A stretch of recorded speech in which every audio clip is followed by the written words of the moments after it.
Muy buenas noches, bienvenidos. Les damos las gracias inicialmente por participar en este evento formativo el día de hoy, titulado Brigadas de Emergencia más allá de la obligación. La noche de hoy contamos con la participación de un especialista en el área, una persona certificada que ha hecho bastantes estudios en la materia y bueno, que también colabora como parte de los instructores de SMART, SSO como tal, y bueno, cuenta con su propia empresa en la cual también brinda estos servicios.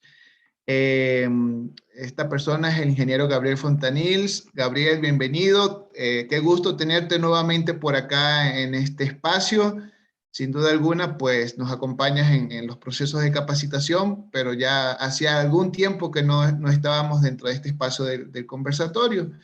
La noche de hoy, Gabriel, te comento que afortunadamente tenemos participación no solo de personas desde Ecuador, sino que también ya se suman personas de otras latitudes. Hay personas desde Perú, de Bolivia, hay personas participando de Chile, hay personas participando de Argentina, había algunas personas también registradas de México, así que la noche de hoy pues nos complace dar la bienvenida a todos estos participantes y también pues que tengamos esta oportunidad de compartir con ellos en este espacio.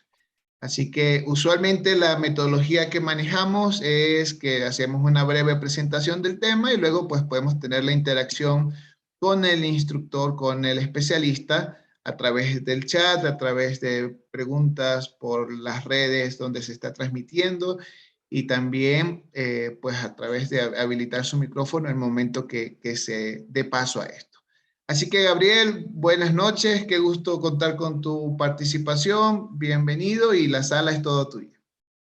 Buenas noches, Robert. Buenas noches con todos los participantes. No sé si me confirman que se escuche. ¿Sí?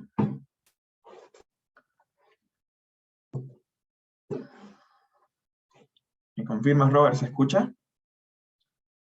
Perfecto, muy bien. Fuerte y claro, Gabriel.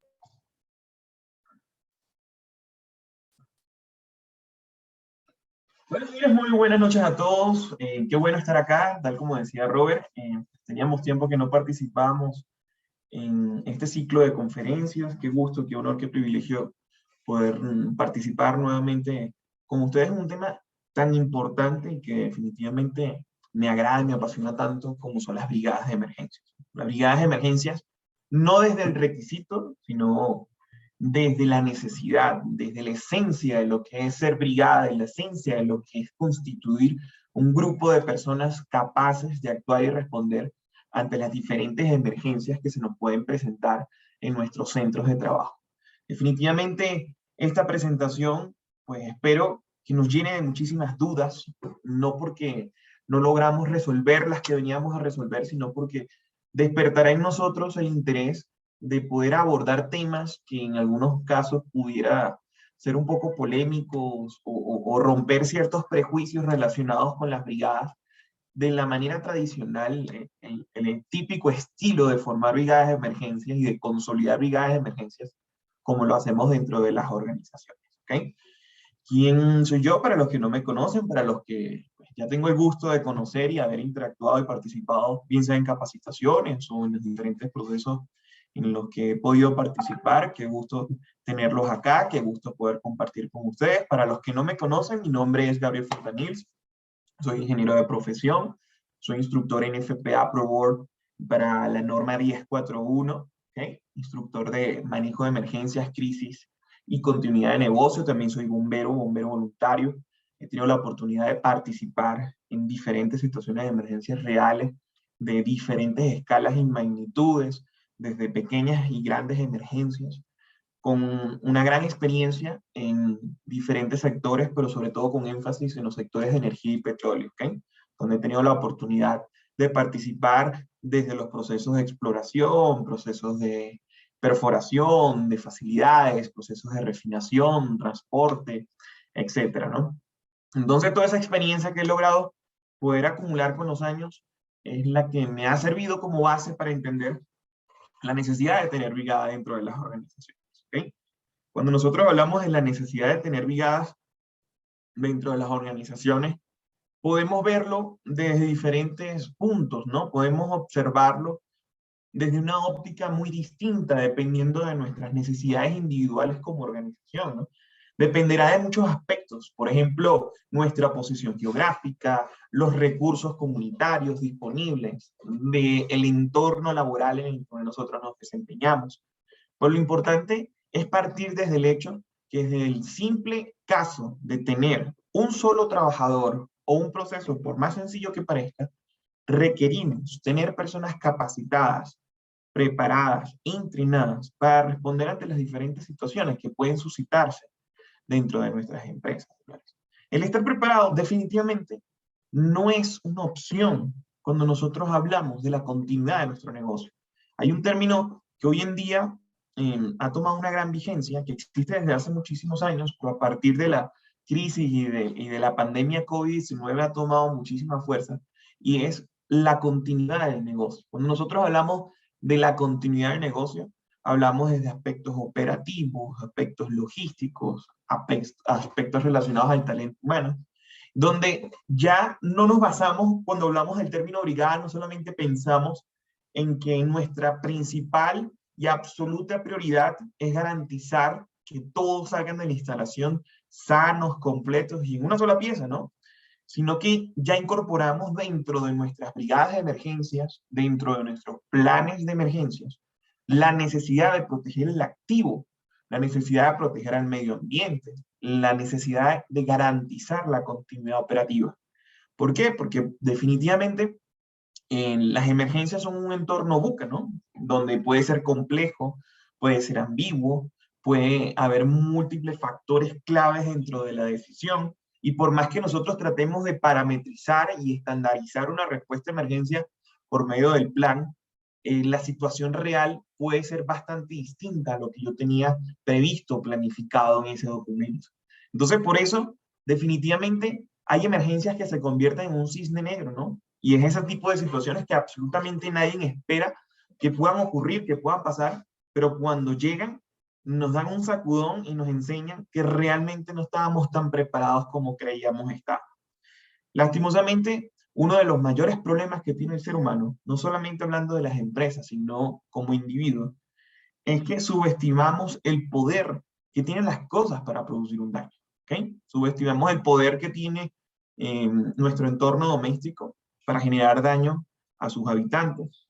Subestimamos el poder que tiene la calle para producir daño a los transeúntes. Subestimamos el poder de daño que tiene un auto, un avión, una barcaza, cualquier medio en el cual nosotros nos transportamos, cualquier situación en la que nosotros estemos, encierra una gran cantidad de exposición a diferentes factores de riesgo a las cuales nosotros como empresas tenemos la responsabilidad de poder actuar y responder de manera estratégica y de manera organizada. ¿Okay? Hay algo que aquí es donde vamos a empezar a ser quizás un poco polémicos, porque cuando nosotros entrenamos brigadas de emergencias, y se los digo obviamente con todo el respeto, porque soy bombero profesional, bombero de carrera, siempre escuchamos, por ejemplo, a los bomberos, al personal de primeros auxilios, al personal de diferentes organizaciones públicas o privadas, hablando de la necesidad de hacer algo, de improvisar, de encontrar todo lo que tengamos a nuestro alrededor para poder reaccionar y responder y actuar ante las diferentes emergencias que se nos presenten. Y pues yo le puedo decir que esa creencia pudiera hasta cierto punto ser válida cuando nosotros estamos de paseo en el campo, o estamos visitando la montaña, o por ejemplo, por ahí de pronto estamos de vacaciones o estamos en las calles. Pero nuestro propósito como organizaciones, señores, es romper por completo la organización de recursos, la improvisación de la respuesta a emergencia con la organización de recursos necesarios para poder actuar y reaccionar de la manera correcta. ¿Okay? No podemos seguir romantizando en las empresas la improvisación como un mecanismo de respuesta de nuestras brigadas, señores. Debemos estar en la capacidad de poder actuar y responder de manera profesional ante las diferentes emergencias que puedan presentarse. Así como una empresa debe tener un biométrico para poder registrar el ingreso al personal, así como las empresas deben tener extintores cada ciertos metros, así como las empresas deben tener mobiliario para que las personas puedan trabajar en sus escritorios, usar sus computadores, tener recursos para responder ante las emergencias que puedan presentarse en mi organización. Es parte de mi prioridad como empresa, porque debo entender de manera muy seria y responsable que la respuesta a emergencia no es un requisito. Y eso le da título a esta organización, a este evento. No es un requisito, es una necesidad de la continuidad de mi negocio. Cuando nosotros ponemos en una balanza cuánto vale mi empresa, cuánto vale mi organización, cuánto vale todo lo que yo he invertido para poder crecer, pasar de ser un emprendedor a ser un empresario, y lo pongo en una balanza, ¿en cuánto tiempo puedo perderlo? Yo les aseguraría que en una gran emergencia, en un gran incendio, nos costaría aproximadamente minutos perder lo que probablemente años nos costó construir. Así que con este mensaje de entrada, pues quiero darles la bienvenida a este tema tan importante como brigadas de emergencias, más allá de la obligatoriedad. ¿Okay? Entonces, bien, no vamos a hablar de brigadas, debemos entender como brigada, como un grupo de personas preparadas, capacitadas, entrenadas para reaccionar y responder ante los diferentes tipos de emergencias que puedan suscitarse en nuestras organizaciones. ¿Con el propósito de qué? Con el propósito de poder, de manera reactiva, actuar ante los diferentes accidentes que pueden presentarse en nuestros centros de trabajo. ¿Cuáles accidentes, señores? Fíjense ustedes, hace poco tuvimos la celebración o la conmemoración del Día Internacional de la Seguridad y Salud en el Trabajo, en el cual la Organización Internacional del Trabajo publicó un informe muy interesante sobre la accidentalidad laboral, ¿no? Entonces, de aquí, pues tendríamos que hacer el análisis de qué tan necesarios son tener brigadas dentro de las organizaciones, ¿no? ¿Qué tan necesarios son las brigadas para poder actuar ante los diferentes tipos de accidentes que puedan presentarse? Pues, cuando nosotros hablamos de la estadística mundial, hablamos de que alrededor de 2.9 millones de trabajadores mueren cada año debido a accidentes y enfermedades profesionales. Fíjense ustedes, hablando de fatalidades, en el cual probablemente la brigada poco o nada pueda hacer ante una situación de ese tipo, ¿no? Porque nuestro rol como brigadistas no es recuperar cadáveres, sino suprimir los estados agudos amenazantes de nuestras víctimas para poder garantizar que puedan recibir la atención médica profesional en corto plazo. Ese es uno de nuestros principales objetivos como brigadistas. Pues resulta que esta misma estadística, además de hablar de los 2.9 millones de fatalidades, también establece que 402 millones de personas sufren accidentes, lesiones profesionales no mortales. Es decir, alrededor de 402 millones de accidentes donde la brigada tiene la oportunidad de poder hacer algo, donde tiene la oportunidad de contener una hemorragia, donde tiene la oportunidad de actuar sobre una quemadura, sobre una fractura, sobre algún tipo de evento donde lastimosamente cada segundo cuenta, cada minuto que pase o se demore la respuesta a emergencia, las probabilidades de vida son prácticamente nulas. Aquí yo les invito a analizar qué ocurre en el Ecuador. No solamente hablamos de la estadística mundial, sino hablemos de la estadística como país. ¿Qué relación tienen estos números con nosotros y qué relación tiene esto con las brigadas? Solo en el Ecuador, considerando un país relativamente pequeño en número de habitantes con respecto a nuestros vecinos en que tenemos aquí en la reunión del día de hoy con nuestros vecinos de Perú, de Colombia, México y de los demás países que están unidos a esta sesión del día de hoy, solamente en lo que va de año se han reportado 52 fatalidades en el país. 52 fatalidades y apenas estamos al 8 de junio del año 2022.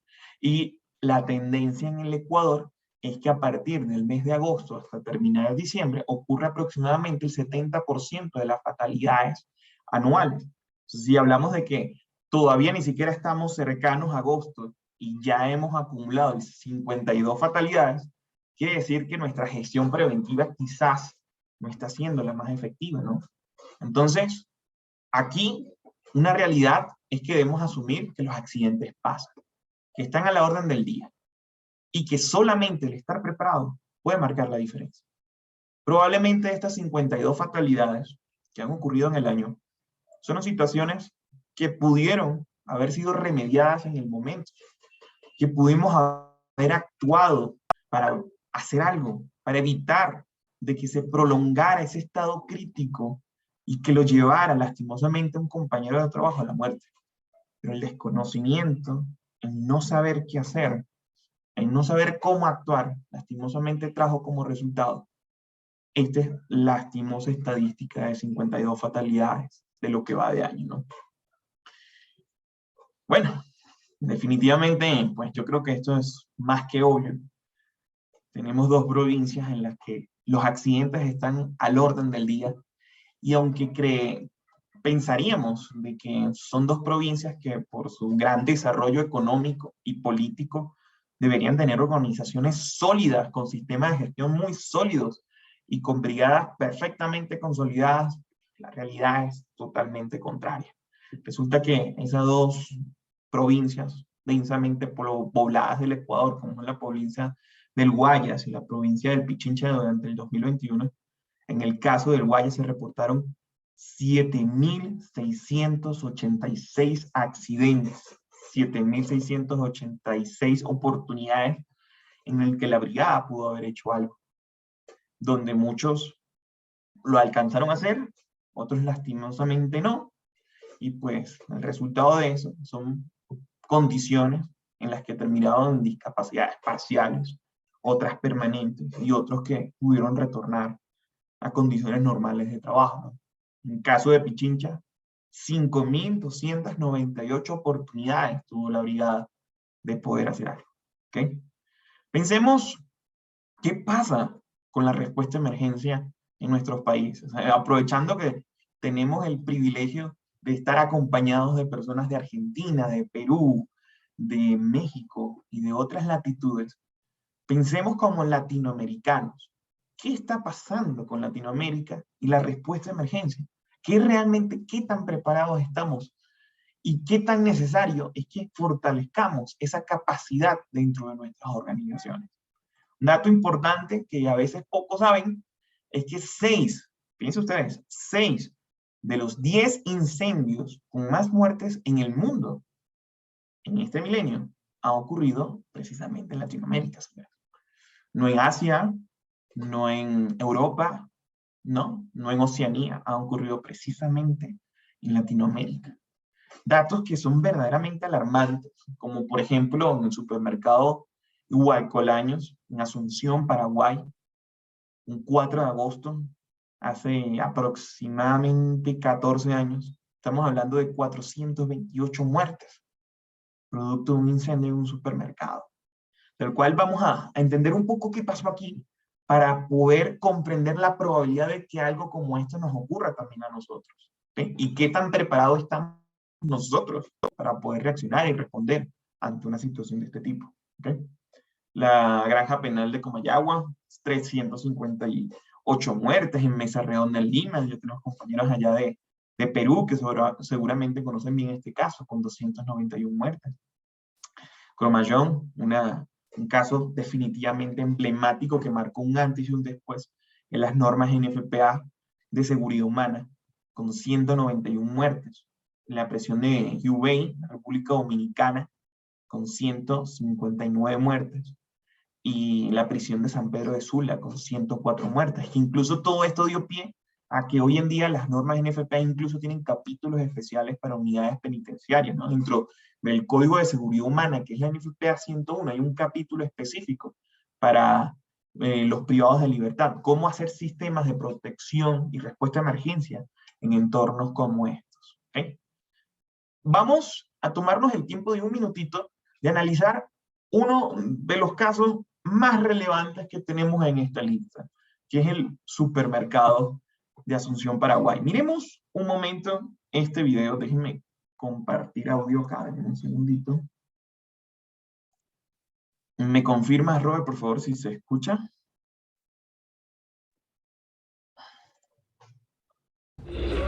Se escucha perfectamente.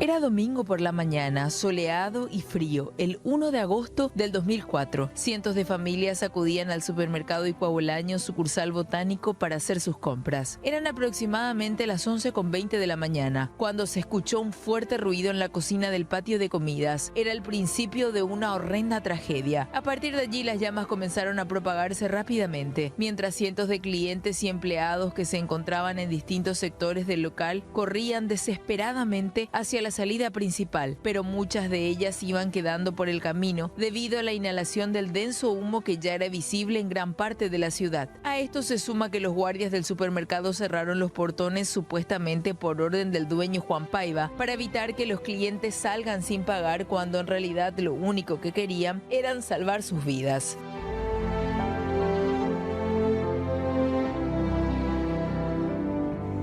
Bomberos voluntarios de diversas compañías llegaron para iniciar el rescate, un trabajo altamente demandante además de la dificultad del tóxico ambiente. A su paso iban tropezando con una alfombra de cadáveres, entre los cuales había alguno que otro sobreviviente pidiendo auxilio.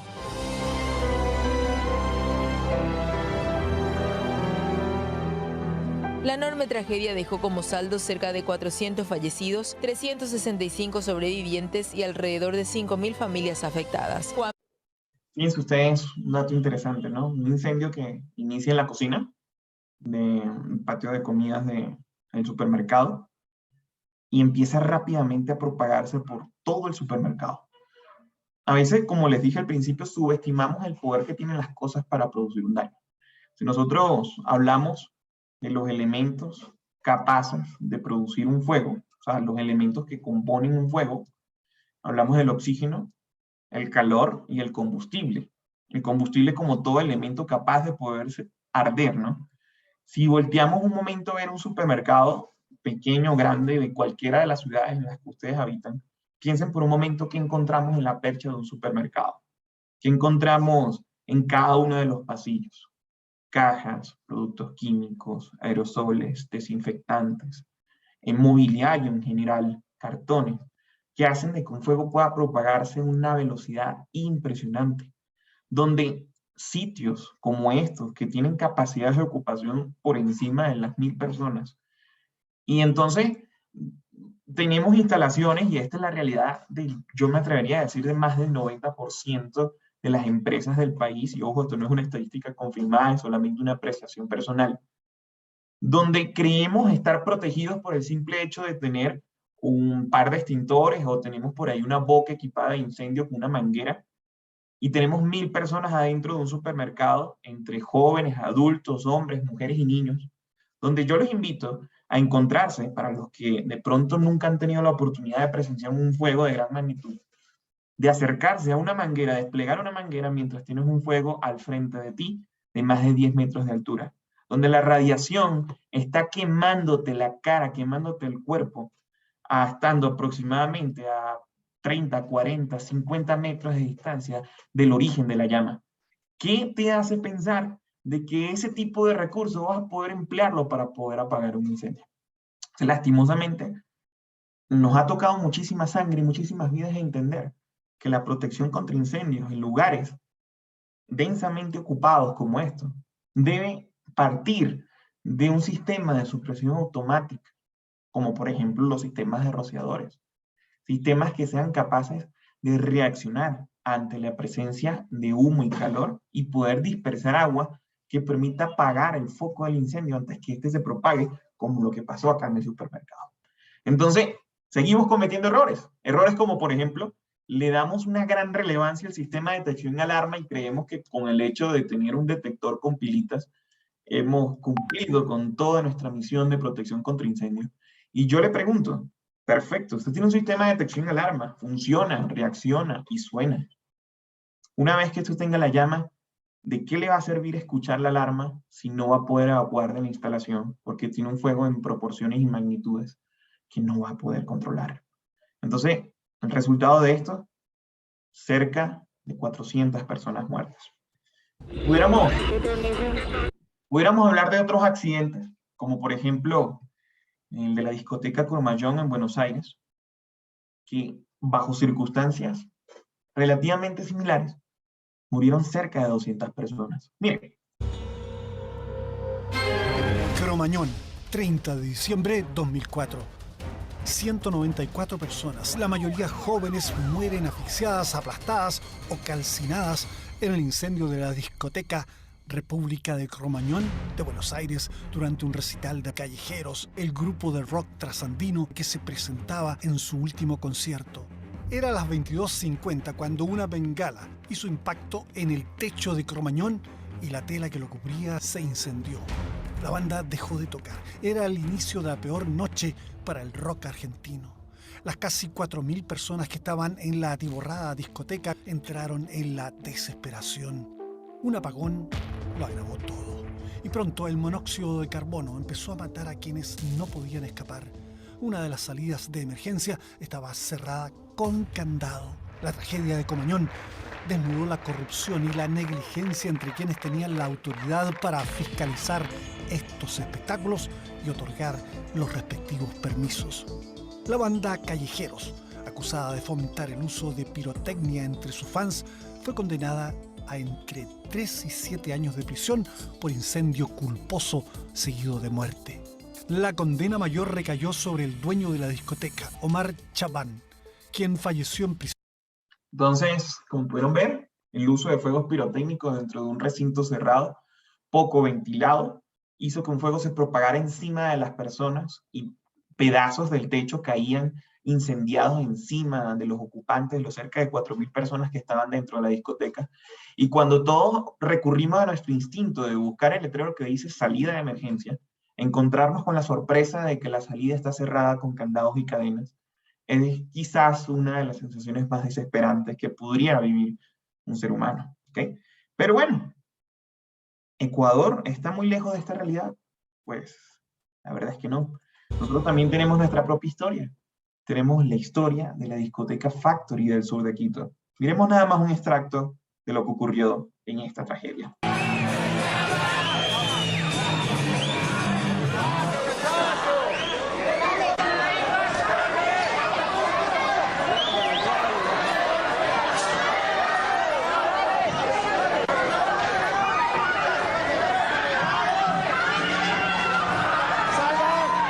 Un grupo de rock gótico se presentaba en la discoteca Factory cuando de pronto parte del show, el performance del evento, encienden fuegos pirotécnicos dentro de un recinto cerrado y las esponjas de isonorización de la discoteca entran en contacto con el fuego de la luz de la bengala y este propaga un incendio por todo el techo que empieza a caer encima de los ocupantes del recinto. Y al igual que en el caso de la discoteca de Buenos Aires, al momento de tratar de evacuar y encontrar la salida, la sorpresa, nuevamente, las salidas de emergencia con candados y cadenas. Cuando intentaron tomar los extintores para poder utilizarlos y dispersar las llamas, en la sorpresa, los extintores vacíos. ¿Okay? Cuando intentaron salir por una puerta de 90 centímetros, más cerca de 300 personas que estaban dentro del recinto, el resultado de eso, lastimosamente 18 personas perdieron la vida. ¿Okay? Entonces la protección contra incendios definitivamente es una mesa de 4 patas, en la que obviamente tenemos la autoridad competente, ya sean los bomberos, protección civil, dependiendo del país en el que ustedes vivan. Tenemos, pues probablemente también el contratista, la empresa responsable de hacer el diseño de esas instalaciones, de asesorar a esos clientes en temas de protección contra incendios. Tenemos el dueño de la instalación, pero una cuarta pata de esa mesa somos nosotros los usuarios, en el que hacemos uso de instalaciones que sabemos que no están ni mínimamente protegidas, ni son capaces de garantizar la vida dentro de sus instalaciones en una situación de emergencia. ¿Por qué razón, señores? Porque nunca creemos que algo como esto nos va a pasar. No aprendemos del pasado, definitivamente. La discoteca La Guajira en Caracas, Venezuela, en las mismas circunstancias mueren 47 personas. En Lobo Hombo, en Ciudad de México, tenemos compañeros acá de México, 21 personas. En Cromañón, Buenos Aires, 191. En la discoteca Factory, al sur de Quito, 18 muertes. 306 muertes bajo las mismas circunstancias. Pero ¿por qué es tan difícil poder reaccionar y responder? Porque nunca son suficientes los recursos en función al número de habitantes. Un estándar internacional establece que en promedio nosotros deberíamos tener un bombero por cada 1000 habitantes. Si nosotros tomamos la estadística del 2020, que probablemente está desactualizada, dice que en el Ecuador hay aproximadamente 2 millones de habitantes. Para el 2020, 860 bomberos, considerando de que hay rotaciones de turno, obviamente, no todos están juntos, los 860 bomberos no están disponibles en el mismo día, pero sí los 2 millones de personas sí están disponibles durante todo el tiempo. Así que este número es supremamente menor, pero para que seamos optimistas, pensemos que en un día en el que tengamos los 860 bomberos en servicio en la ciudad de Quito, estaríamos hablando de que hay un bombero por cada 2.338 habitantes. Entonces, ¿cuál es la capacidad de respuesta que tienen nuestras instituciones de emergencia ante los diferentes eventos que pueden suscitarse en nuestras ciudades? Pues es relativamente baja. ¿Okay? No se trata de si son eficientes o no, sino de que son sistemas que están radicalmente colapsados en función a los diferentes eventos que puedan suscitarse. Entonces, para que más o menos entendamos cómo es el ciclo de trabajo aquí en el Ecuador, las emergencias normalmente están centralizadas por medio del sistema ECU 911. Entonces, nuevamente, ¿por qué son importantes las brigadas? Pensemos qué ocurre cuando hay una emergencia. Ocurre una emergencia, nosotros inmediatamente llamamos al 911, reportamos una emergencia. En el momento que nosotros alzamos el celular y generamos una llamada, probablemente transcurren entre 3 y 5 minutos mientras que damos la explicación, damos la dirección, damos detalles que son necesarios para poder actuar y reaccionar ante un evento específico. En el momento que eso ocurre, una central hace una coordinación interna para poder determinar cuáles son las instituciones externas que deberían actuar ante ese evento específico. Entonces, en el momento que nosotros llamamos, eso entra a una central telefónica, de la central telefónica pasa por un sistema de comunicaciones de los grupos de respuesta a emergencia, se contactan a los grupos de emergencia hacen su coordinación interna en términos de recursos y geolocalización, y a partir de ahí proceden a trasladarse al sitio de la emergencia. Entonces mucha gente, bueno, hay un dicho popular que dice que el 911 uno llama a las 9 y llegan a las 11, llegan bastante tarde, pero a veces no es porque el sistema, vuelvo y les repito, no sea eficiente, sino de que al momento de nosotros completar el circuito, en nuestro caso como bomberos, a veces cuando nos enteramos de la existencia de una emergencia, probablemente ya ha transcurrido demasiado tiempo. Entonces cuando llegamos, tratamos de hacerlo en el menor tiempo posible y dando lo mejor de nosotros para poder suprimir esos estados agudos. ¿Okay? Pero nuestro sistema, lastimosamente, hace de que esa cadena de comunicaciones alargue el proceso de poder responder y reaccionar ante una emergencia específica. Entonces, ante esa realidad, existen diferentes instancias de respuestas operativas que nos pueden ayudar a reducir esos tiempos y garantizar la vida de la persona afectada. Y en esa instancia de respuesta operativa tenemos la primera, y para mí de las más importantes que existen, que es la respuesta de línea. Y cuando hablamos de la respuesta de línea, hablamos de todos y cada uno de los integrantes de nuestra organización. A veces creemos y pensamos que el entrenamiento para responder ante una emergencia es solamente responsabilidad de la brigada. Solamente piensen que estamos en una planta de 3.500 metros cuadrados, ¿verdad? Y se nos presenta un incendio en la oficina del piso 3 de gerencia.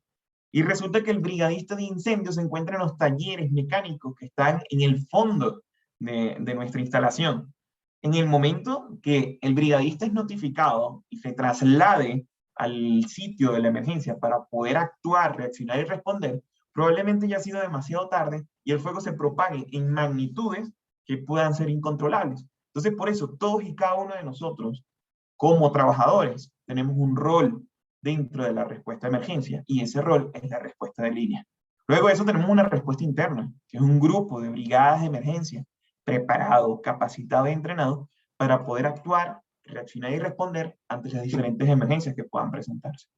Y cuando estos dos no son suficientes y no alcanzan a cubrir las necesidades para poder suprimir ese estado agudo, tenemos la respuesta externa que está integrada no solamente por los cuerpos de bomberos municipales, en el caso de Ecuador, sino un concepto del cual debemos trabajar muchísimo. Y realmente estamos bien pequeños en este aspecto, que son los planes de ayuda mutua, señores. Piensen en parques industriales, en zonas industriales, donde conviven cientos de empresas. ¿Cuántos se han tomado el tiempo de contactar a la empresa vecina y establecer acuerdos para que en situación de emergencias ellos puedan darse el apoyo, darse la mano, disponer de recursos en calidad de préstamo, disponer de ayuda por parte de personal capacitado para poder actuar ante ese diferentes tipos de emergencias? Entonces estamos pero muy lejos todavía de alcanzar una sólida respuesta a emergencia por medio de los planes de ayuda mutua en las que las diferentes empresas realmente se apoyen en situaciones de este tipo. A veces tenemos la empresa al frente que se está incendiando, que se está quemando, que tenemos problemas serios, y nosotros que estamos al frente, que tenemos los recursos, tenemos las bombas, tenemos los brigadistas, tenemos la capacitación, pues nos mantenemos al margen por evitar, digamos, involucrarnos en algo ajeno a nuestra organización, señores. Las emergencias, además de ser vistas como un problema de continuidad de negocio, también hay que verlas con un poco de sentido humano.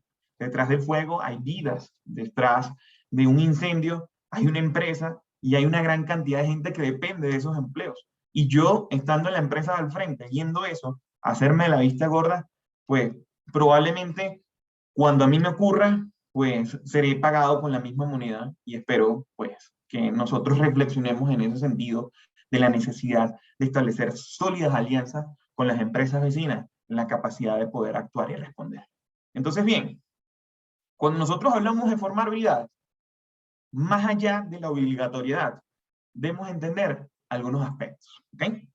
Uno de ellos es, y con muchísimo respeto, nuevamente lo digo, lastimosamente el mundo, y al menos aquí en el Ecuador, estamos inundados de instructores que lastimosamente nunca han tenido un contacto cercano con una situación de emergencia, que nunca han actuado en una situación real de emergencia, sino que pues básicamente su entrenamiento se basa en lo que han logrado leer en textos, en bibliografías, o lo que han visto en videos, o probablemente lo que recibieron de alguna capacitación también. Entonces, ¿cuál es el problema de eso?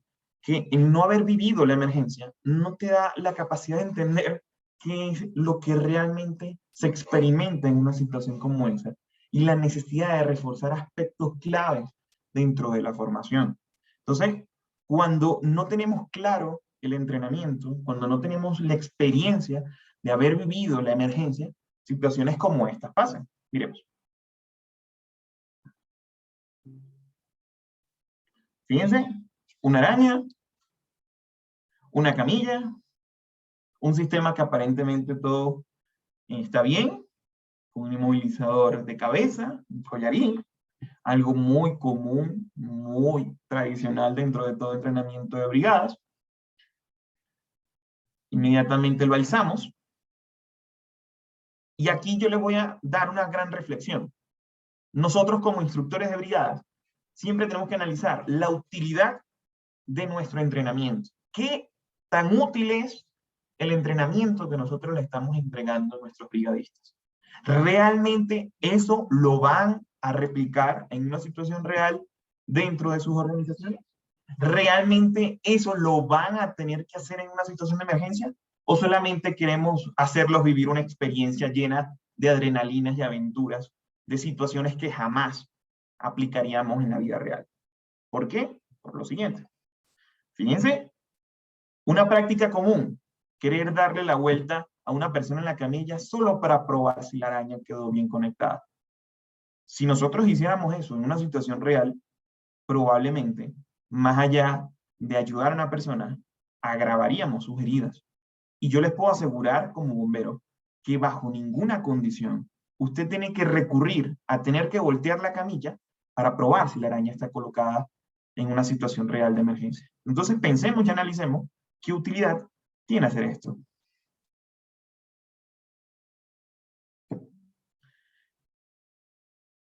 Muy bien. Nuevamente, y este problema no solamente son dentro de las formaciones externas por personal no competente, sino también dentro de las organizaciones de respuesta de emergencia, como por ejemplo, tratar de practicar el combate al fuego encendiendo la llama de un recipiente sometido a presión. Entonces aquí es donde comprendemos que el hecho de ser bombero no implica estar capacitado y entrenado sobre los riesgos que conllevan tener un punto caliente dentro de un recipiente sometido a presión sin una válvula antirretroceso. Si la llama es capaz de ingresar y sobrepasar las capacidades del cilindro por alguna pérdida de presión que tenga la válvula, se va a generar una expansión súbita dentro del mismo haciendo de que éste explote. ¿Y qué necesidad tenemos de hacer esto? Pues la verdad es que ninguna.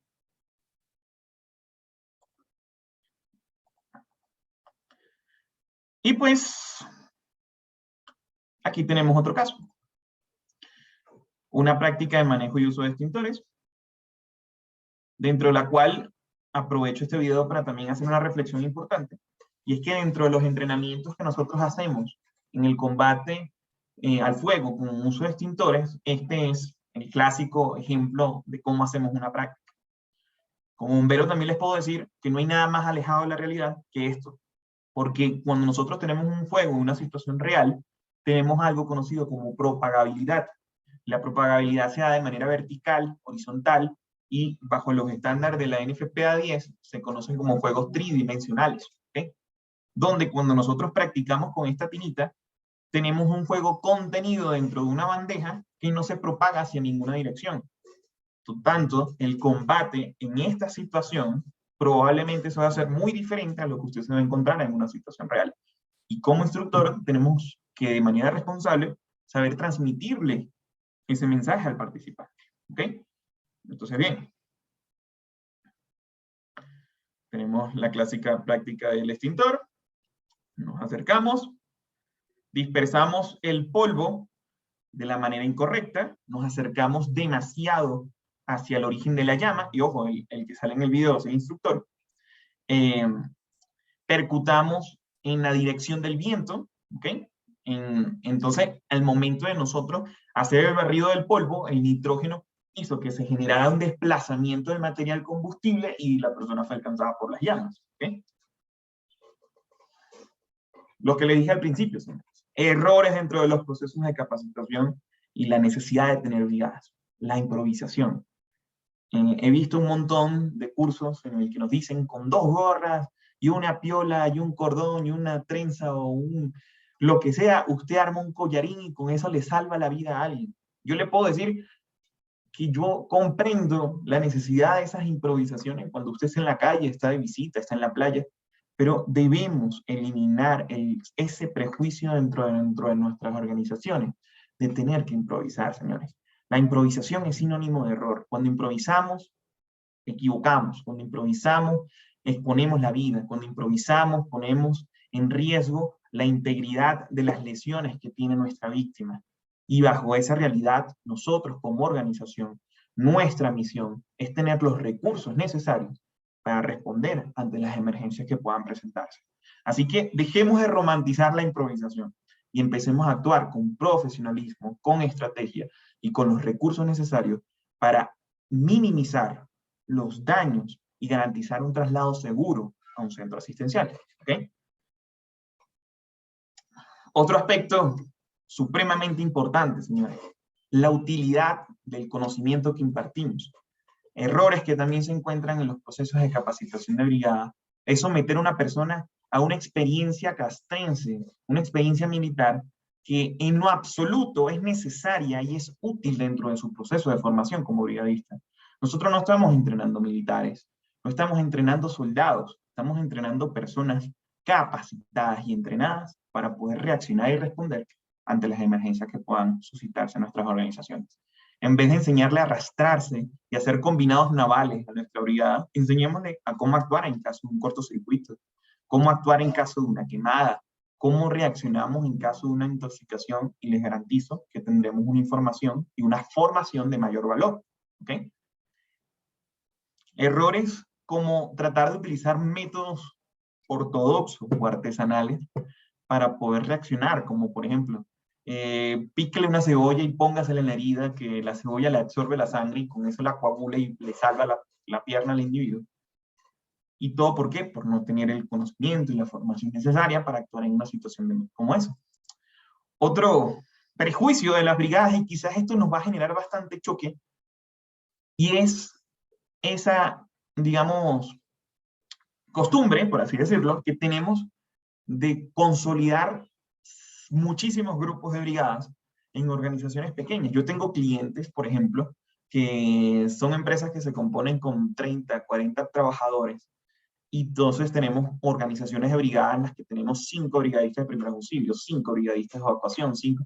Total, que el 96% de la compañía es parte de la brigada, ¿okay? Y el conocimiento está tan disperso que cuando ocurre una emergencia, pues a veces nos sentimos limitados sobre lo que podemos hacer y cómo podemos reaccionar. Entonces tenemos un incendio, pero el que está al frente no es brigadista de primeros auxilios, entonces se encuentra limitado en poder hacer algo porque no forma parte de su designación. Tenemos un caso de primeros auxilios, pero como yo soy el de incendio, entonces prefiero no actuar porque no es parte de mi designación.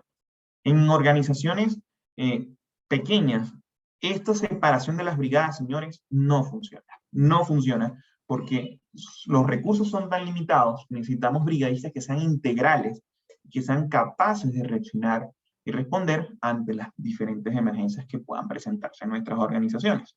Así que eso es parte de nuestro entrenamiento como brigadista, el entender cuándo realmente es aplicable esa separación por grupos y cuándo no debemos hacerlo. ¿Ok? Otro paradigma que tenemos en la brigada. Asumimos que el hecho de ser supervisor en seguridad nos convierte en experto en respuesta a emergencia.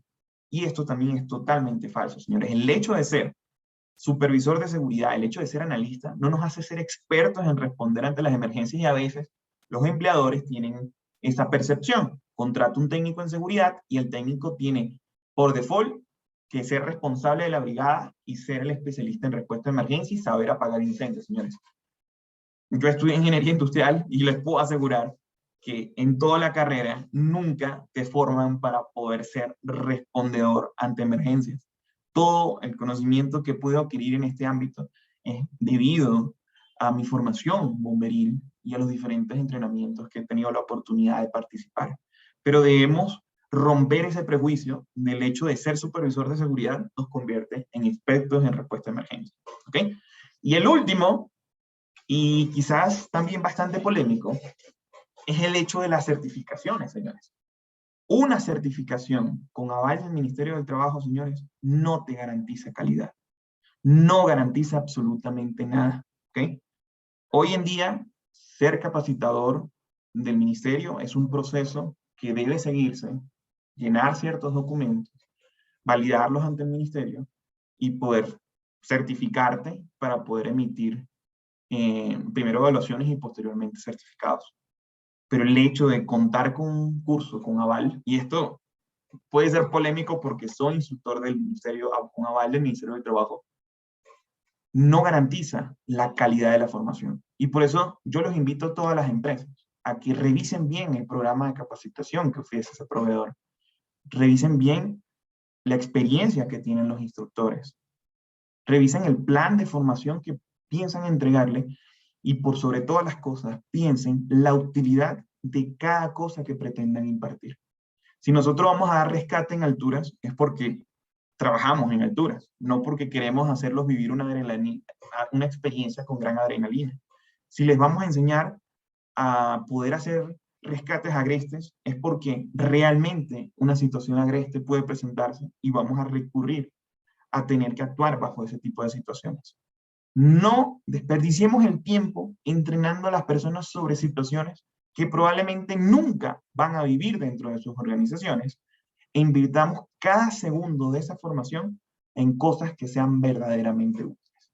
Como conclusión, ya para pasar a las partes de preguntas, si no se prevé, eso es desastre sobre el desastre, porque lo que no se planifica, no se prepara. Y lo que no se prepara, no se tiene. Y cuando no se tiene, no se ejecuta lo deseado. Un mensaje que siempre procuro repetir en estas capacitaciones es que el estar preparados siempre, señores, siempre marcará la diferencia. Muchas gracias. Bueno, Gabriel, muchísimas gracias por tu exposición. Súper interesante, sobre todo cuando en la actualidad pues hemos presenciado una buena cantidad de eventos donde las consecuencias tal vez llegaron a ser peores de lo que hubiésemos esperado. Si hubiésemos tenido tal vez brigadas entrenadas, preparadas, se hubiese hecho una mejor atención de la situación. Te comento que hay una buena cantidad de preguntas y cada pregunta tal vez más idónea o interesante que la otra, ¿no? Entonces vamos a ocupar la siguiente dinámica.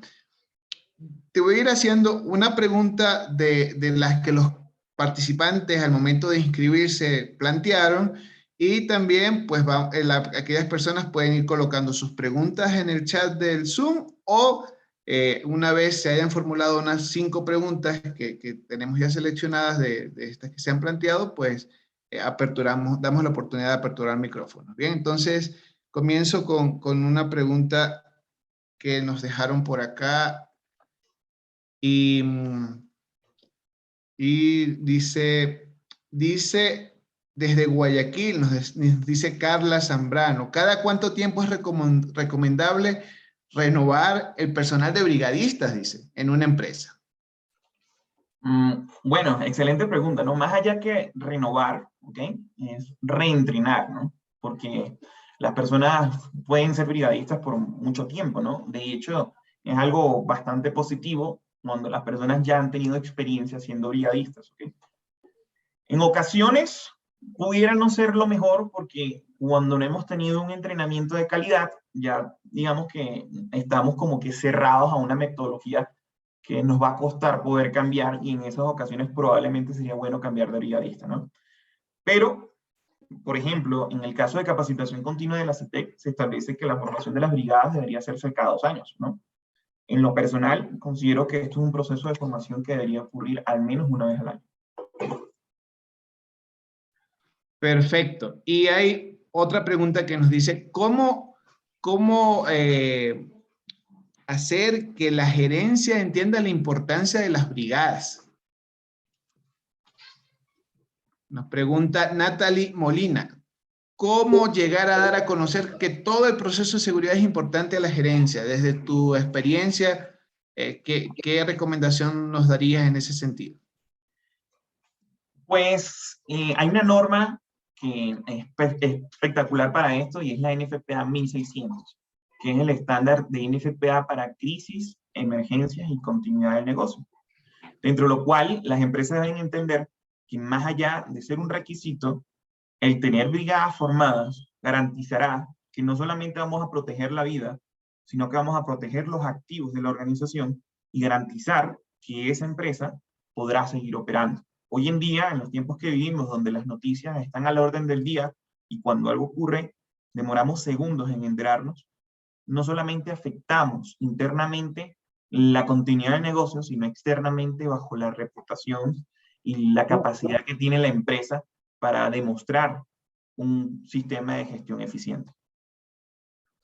Muy bien, perfecto. ¿Se pueden conformar brigadas multifuncionales? Eso nos pregunta Pamela nos pregunta esto. Muy bien, Pamela, más allá de que se puede, digamos que en temas de brigadas no hay mucha normativa, pero una de las referencias internacionales más importantes que existe es la NFPA 600, ¿okay? Donde dice que las brigadas son brigadas industriales de incendios. La brigada es una sola, ¿okay? Eso de separar brigadas es una costumbre muy latinoamericana, pero los estándares de NFPA establecen que existe una brigada y es la Brigada Industrial de Incendios. Perfecto. Hay un par de preguntas vinculadas al plan de emergencia. Una nos dicen, ¿es lo mismo el plan de emergencia que de contingencia? ¿Y qué tan importante es tenerlo? Es supremamente importante tenerlo porque en el plan de emergencias nosotros compilamos recursos, compilamos medios y compilamos escenarios que se ajustan a nuestras necesidades. Cuando el plan de emergencia se convierte en un documento subutilizado o un recurso que se convierte en un papel más dentro de la carpeta y el archivador, en el momento que nosotros no personalizamos los escenarios en función a nuestra realidad. Por ejemplo, nosotros no podemos tener un plan de emergencia cómo usar un extintor, cómo colocar una venda, cómo cómo entablillar una pierna. No, nosotros debemos tener en nuestro plan de emergencia cómo apagar el incendio de la banda transportadora 7 de la línea de producción 1. O sea, debemos tener un plan de emergencia que sea específico a nuestra realidad y a nuestros riesgos. Entonces, lastimosamente, los planes de emergencia tradicionalmente han estado mal orientados en ser documentos generales, estándares y no específicos. Muy bien, Gabriel. Desde Daule nos consultan. ¿Cómo conformar las brigadas de emergencia en una empresa donde el 99% del personal son mujeres? Yo les puedo decir que en nuestro equipo de trabajo una de las mejores instructoras de brigada de emergencia que tenemos, incluso me atrevo a decir su nombre, es la compañera Lorena. Es una excelente respondedora de emergencia y está a la altura de cualquier tipo de eventualidad que pueda presentarse. Así que el hecho de ser mujer no limita en lo absoluto la capacidad de ser brigadista.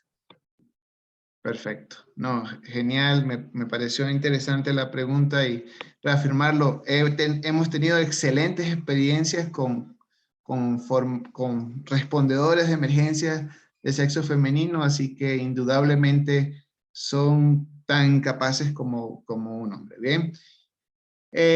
Bueno, vamos ahora a revisar las preguntas que tenemos en el chat del Zoom. En el chat del Zoom nos dice, ¿en qué norma de Ecuador existe para poder realizar simulacros ante emergencias? Nos dice Alex López. Estimado Alex, es la suma de muchas cosas, realmente, ¿no? Que tenemos la ley de defensa contra incendios, tenemos el reglamento de prevención y mitigación contra incendios, y además de eso, cada cuerpo de bomberos tiene sus reglas técnicas. Por ejemplo, aquí en Quito, que es la ciudad donde yo vivo, hay, si no me equivoco, 7 reglas técnicas asociadas a respuesta de emergencia, unidades de bomberos y respuesta, y cada uno establece sus criterios de formación y sus criterios de planes de emergencia y sus criterios de simulacro. Por ejemplo, decirte un ejemplo, algunos cuerpos de bomberos establecen un modelo estándar de plan de emergencia que debe actualizarse cada 2 años y que establecen que el simulacro debe hacerse una vez al año.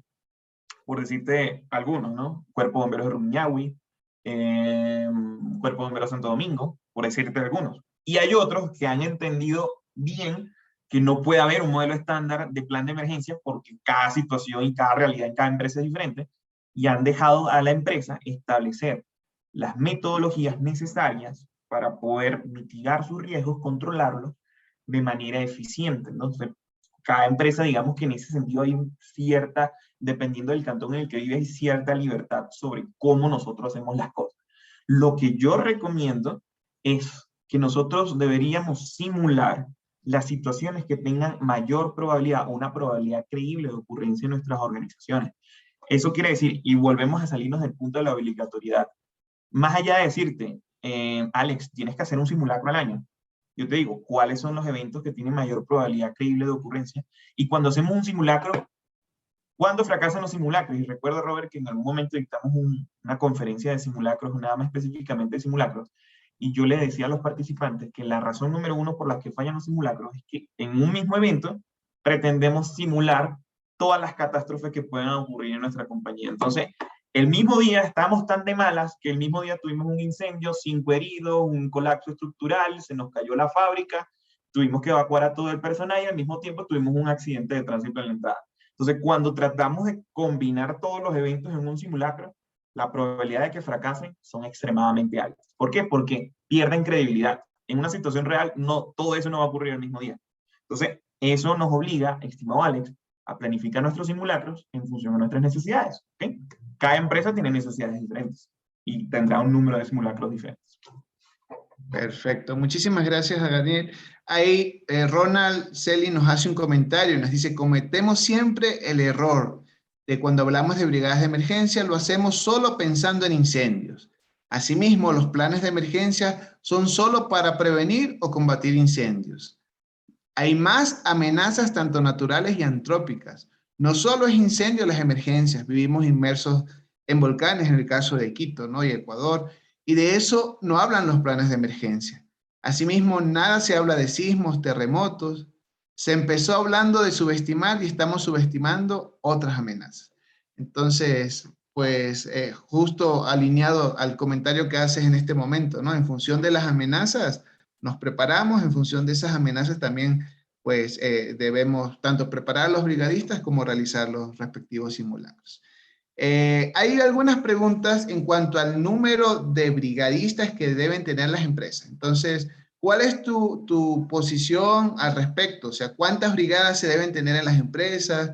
¿Cuántos brigadistas se deben tener? Si es un valor porcentual o cuál es tu referencia o recomendación al respecto, Gabriel. Bueno, son preguntas muy interesantes. De hecho, Ronald, me parece muy interesante porque es bastante cierto. Cuando pensamos en emergencia, lo primero que se nos viene a la cabeza es un incendio. ¿Okay?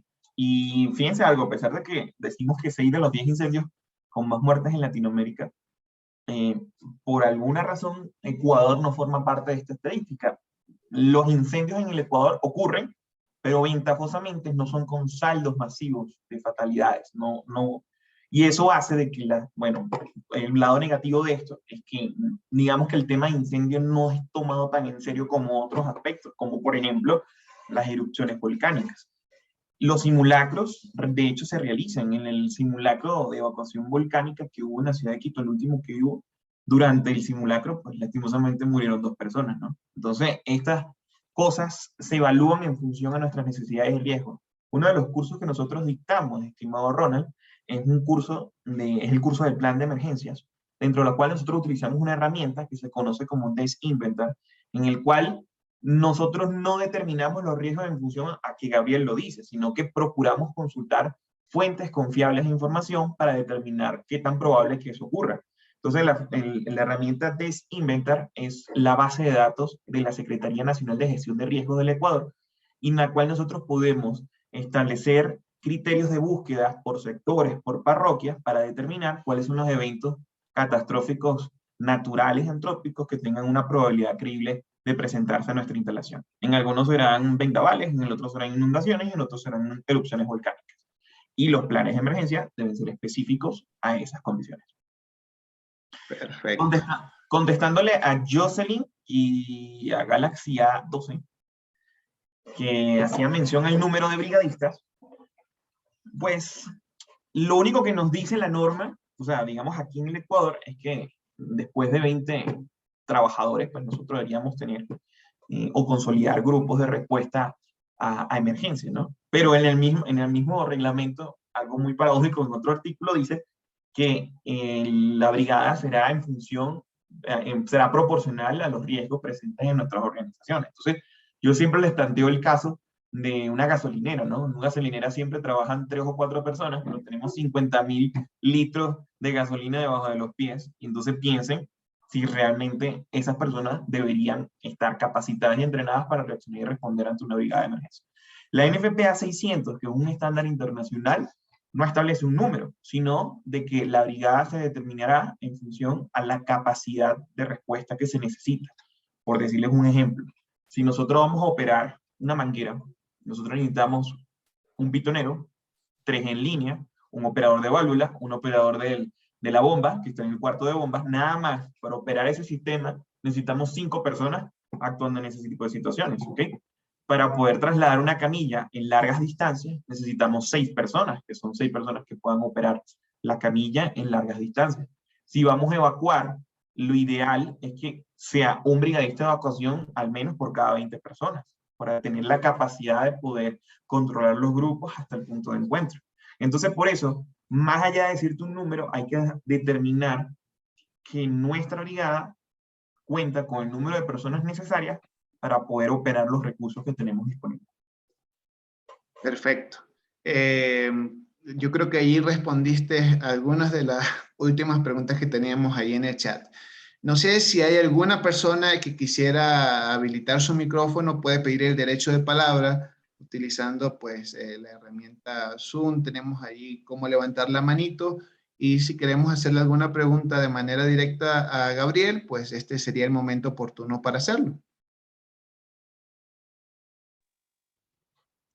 A ver, no tenemos preguntas adicionales. Gabriel, Sí, claro. buenas noches. ¿Me escuchan? Le escucho fuerte y claro. Patricio Rodríguez le saluda. Un gusto. Gabriel, una pregunta. ¿Cómo motivar a las personas para que sean brigadistas? Porque yo creo que el cuello de botella es la desmotivación de las personas como brigadistas. Más bien le ponen, en este sentido, le ponen a las personas, al comienzo se motivan, ¿no? Que el chaleco, que los colores, que los cursos, que la evacuación, pero poco por las actividades muy personales de cada trabajador, pues se van desmotivando. ¿Cómo motivar tanto a la gerencia y tanto a los brigadistas? Gracias. Una excelente pregunta, y tal como dices, ese es el cuello de la botella, la motivación, ¿no? ¿Cómo mantener arriba el espíritu de ser brigadista? Y eso depende mucho de la continuidad del proceso de formación. ¿Qué quiero decir con esto? Que a veces consultamos, hacemos la reserva, contactamos al instructor, hacemos el ejercicio, sacamos los certificados y por ahí, suerte, nos vemos dentro de un año. Entonces, cuando el brigadista entiende que más allá del curso no hay nada más, ahí empieza a perder la motivación en querer pertenecer a ese grupo.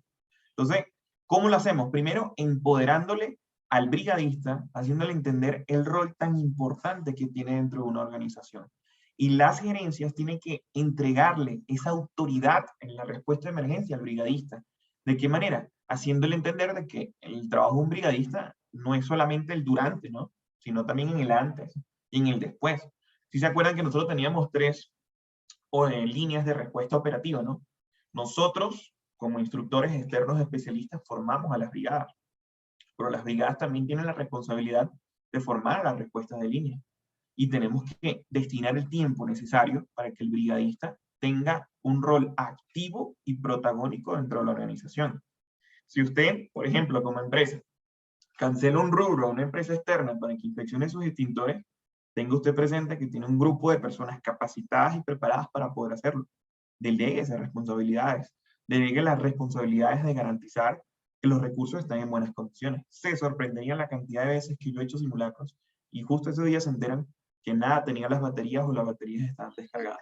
Cuando habían brigadas formadas y capacitadas para poder mantener esos recursos. Estableciendo cronogramas de entrenamiento periódico.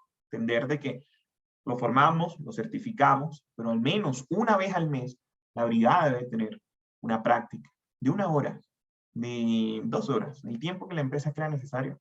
Pero el entrenamiento periódico logrará que podamos tener la respuesta esperada. Por ahí creo que hay otras preguntas. Sí, tenemos también, gracias Patricio por tu inquietud. Julio tiene la manito levantada. Julio, te escuchamos. Sí, buenas noches.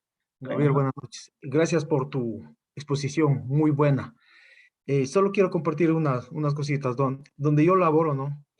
En el área laboro en una empresa de construcción. Nuestra empresa tiene 4 turnos, trabajan 24/7. Entonces, cada turno tiene su brigada de emergencia. O sea, cada turno es una brigada de emergencia en caso de que se suscite algún incidente. Entonces, ahí prácticamente participan. Esta brigada, digamos, este grupo de trabajo está dirigido por el jefe de turno, que es la máximo dentro de nuestra organización, dentro del área industrial. Tenemos al enfermero y tenemos a las personas diarias. Total, conforman 12 personas cada grupo de trabajo. Y como tú decías, es importante, acá, bueno, acá nosotros anualmente reciben el entrenamiento por parte del cuerpo de bomberos, donde que está la empresa.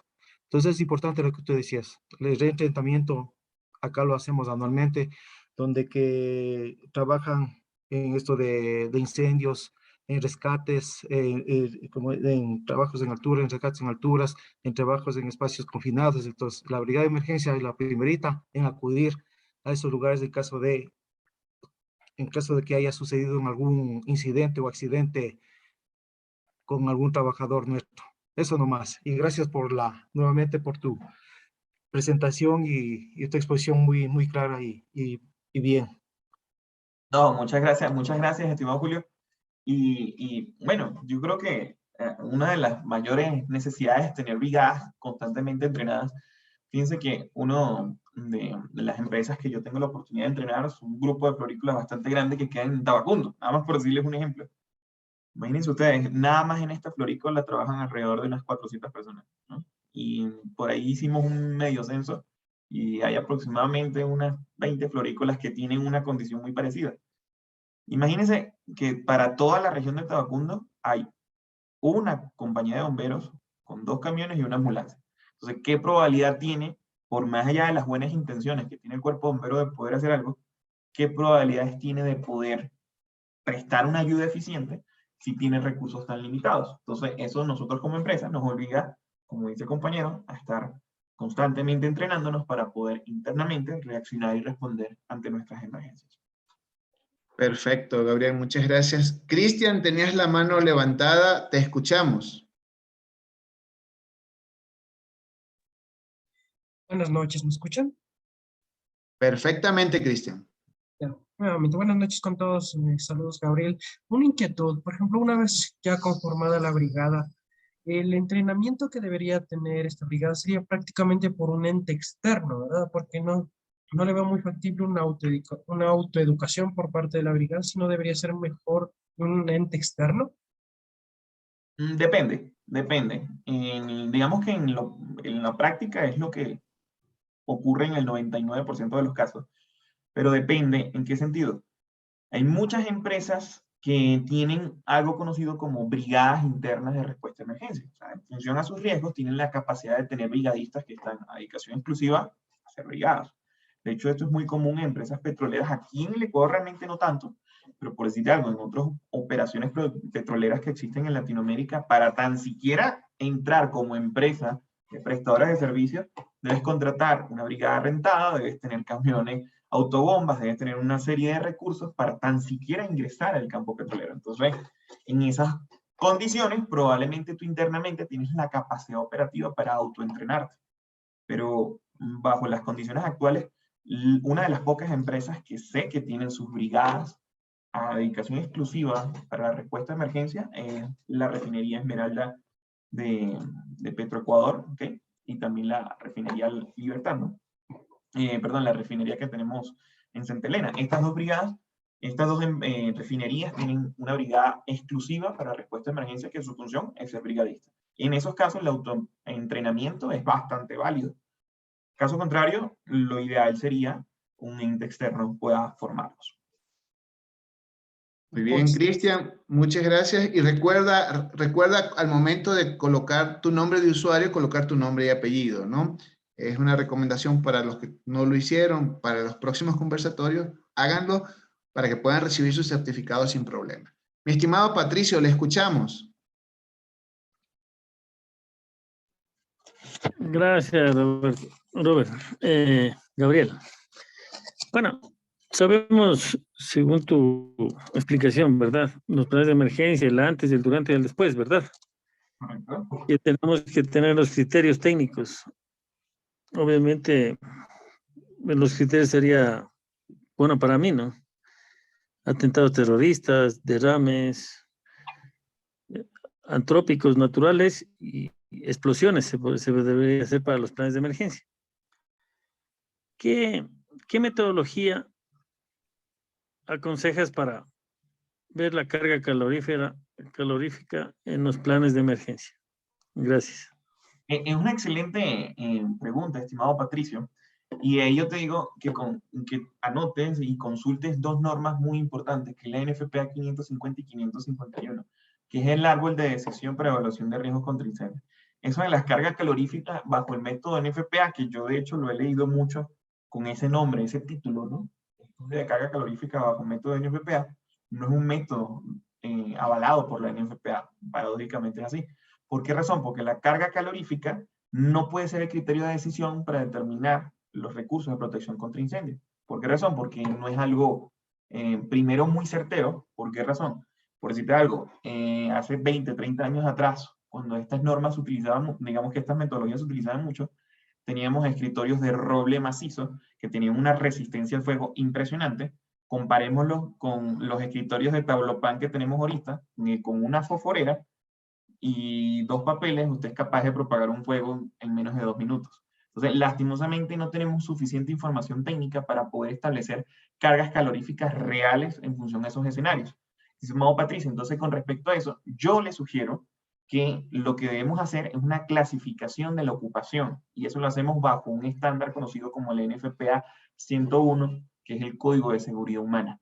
En función a lo que hacemos y a lo que tenemos, clasificamos nuestro riesgo de incendios. Y en función a eso, determinamos los recursos necesarios para poder protegerlo. ¿Okay?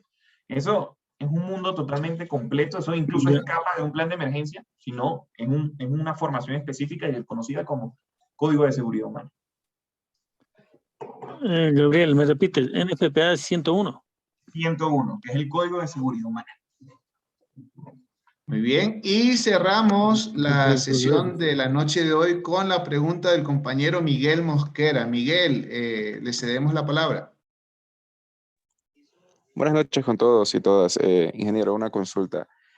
¿Qué tan prudente es que, por ejemplo, un método Meseri esté en los planes de emergencia? Porque he visto que a veces tratan de meterle de relleno muchas cosas a los planes de emergencia. A veces los cuerpos bomberos lo solicitan, pero no, a veces realmente no sé para qué. Si el plan de emergencia debe ser un manual que se puede entender libremente hasta las personas que no comprendan mucho el tema de riesgo, porque para eso es, porque eso se socializa entre los colaboradores internos y muchas veces externos de muchas organizaciones. Entonces, por ejemplo, yo sé que el tema de que muchos cuerpos bomberos revisan los planes de emergencia y los aprueban, cuando en la ley no ampara eso de que los bomberos revisen los planes de emergencia, sino que esto solamente debería ser como un asesoramiento por parte de ellos como institución de emergencia hacia las organizaciones. Pero hay muchos cuerpos bomberos que exigen que esté en los planes de emergencia la tabla Meseri y no le veo funcionar a eso. Entonces, bajo su experiencia, ¿qué nos recomendaría o cuál sería nuestro sustento para que cuando un cuerpo de bomberos diga, no, es que en el plan de emergencia debe estar el método Meseri, decir, pero ¿cuál sería la finalidad? O sea, esa es la pregunta. Gracias. Totalmente de acuerdo contigo, Miguel. Tu comentario tiene un valor impresionante y de eso se trata, ¿no? Debemos entender, y eso quizás es un paradigma que me faltó colocar en la presentación, y es que los planes de emergencia, señores, tienen que ser técnicamente sencillos y altamente eficientes. O sea, ya debemos dejar atrás esos planes de emergencia de las 600 hojas, que lo entiende quien lo escribió, pero el resto de las personas no comprenden absolutamente nada de ese plan de emergencia. Eso no funciona, no es práctico. Tome en cuenta que usted está en una situación de emergencia, usted, o mi recomendación, Miguel, es que nuestra respuesta a emergencia esté separada por algo conocido como los POMS, que son los procedimientos estándar de operación, en el cual mi plan de emergencia sea algo de verdad muy pequeño, en el cual yo tengo los basamentos legales, tengo lista de los recursos, personal, etcétera, estructura de la brigada, y mi respuesta a emergencia sean documentos de una sola hoja, en el cual diga, vea, tengo una persona que quedó colgada de la cubierta de la bodega 5, Ah, listo, busquemos el procedimiento 5. Ah, listo, mira, pegue el anclaje, ponga la polea, baje la persona, encánchelo y sáquelo. Una hoja es más que suficiente para poder establecer las instrucciones precisas de qué hacer y cómo actuar ante una situación de emergencia. Por tanto, esa es nuestra misión. Si usted quiere saber si su plan de emergencia está bueno, entrégueselo a alguien que no sepa absolutamente nada de la emergencia. Si lo entendió, su plan funciona. Si no entendió nada, pues lo invito a que se siente y haga el plan de nuevo, porque entonces no cumplió su propósito. Con respecto a lo que me preguntas sobre el Messery, pues sí, efectivamente hay muchos cuerpos de bomberos que lo exigen, lo solicitan. Y pues yo he tenido la oportunidad de discutir con algunos cuerpos de bomberos sobre la utilidad de este proceso. Y por decirte algo, en un caso reciente que tuve un cuerpo de bomberos en el Oriente, mi planteamiento del bombero fue muy concreto. En el método Messery, tú alcanzas ciertas categorías, ¿no? Bajo, medio, alto. Explíqueme en qué cambia mi plan de emergencia, si está bajo, si está medio o está alto. ¿Voy a dejar de tener menos extintores? ¿Voy a dejar de tener menos brigadistas? ¿Voy a dejar de tener menos botiquines? ¿Voy a suprimir la necesidad de tener sistemas de detección y alarma? ¿Voy a tener menos salidas de emergencia? No. El plan es exactamente el mismo. Entonces, ¿cuál es la utilidad de calcular algo que no resulta en nada? Ninguna. Esa sería la respuesta, estimado Miguel. Perfecto, bueno, muchísimas gracias Miguel, gracias Gabriel por este espacio de tiempo que hemos tenido la oportunidad de compartir. Están habilitados, ¿no? Y les invitamos igual a través de las redes sociales, a través de los grupos de WhatsApp que manejamos. Tenemos fechas aperturadas para capacitaciones en brigadas de emergencia. Vamos a tener espacios de formación virtual, espacios de formación presencial, y eso le estaremos informando a través de esos medios. Igual con Gabriel desarrollamos algunas capacitaciones adicionales, como lo es el plan de emergencia, como lo es coordinación y dirección de simulacros de emergencia. Son capacitaciones que también están disponibles y que también se estarán agendando próximamente. Eso para que tengamos en cuenta. Pues, muchas gracias, Gabriel, por tu tiempo. Ustedes, compañeros participantes, recuerden seguir el procedimiento al momento de inscribirse, al momento de participar en la reunión para poder ser acreedores del certificado, ¿no? Eso es un valor agregado que queremos entregar. Lamentablemente, pues en ocasiones se generan ciertos inconvenientes y problemas que estamos solucionando, pero también necesitamos de la colaboración de todos para lograrlo.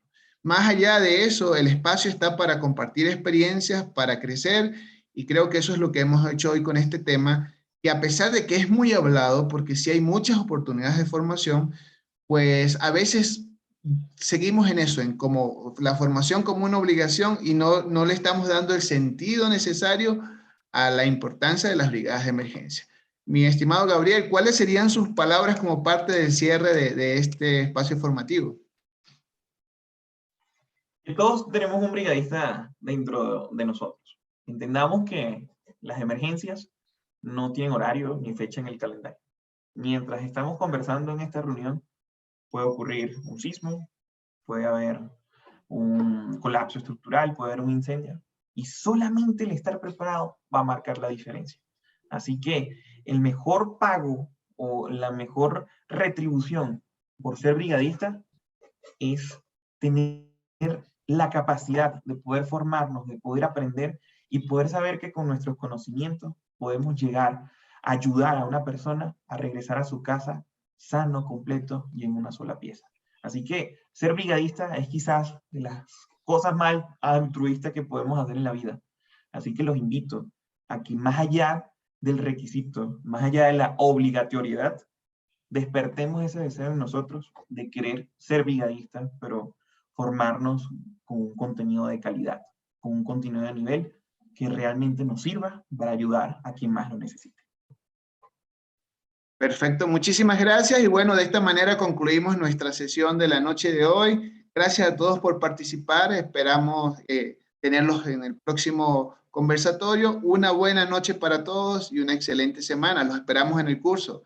Que tengan una excelente semana, resto de semana. Bien, hasta luego.